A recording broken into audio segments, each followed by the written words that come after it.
4 ಎಕರೆ 16 ಗುಂಟೆ form land, 2 bore ಐತೆ, ತೆಂಗಿನ ಗಿಡ ಒಂದು 30 ಇದೆ, ವಾಟರ್ ಬೆಲ್ಟ್ ಏರಿಯಾ ಇದೆ ಲ್ಯಾಂಡು.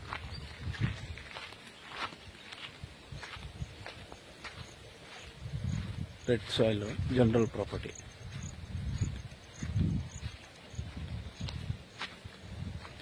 ಸರೌಂಡಿಂಗ್ ಎಲ್ಲ full farm land, develop area.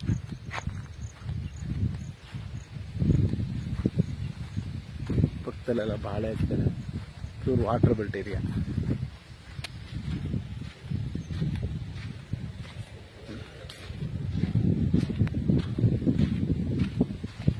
Red soil.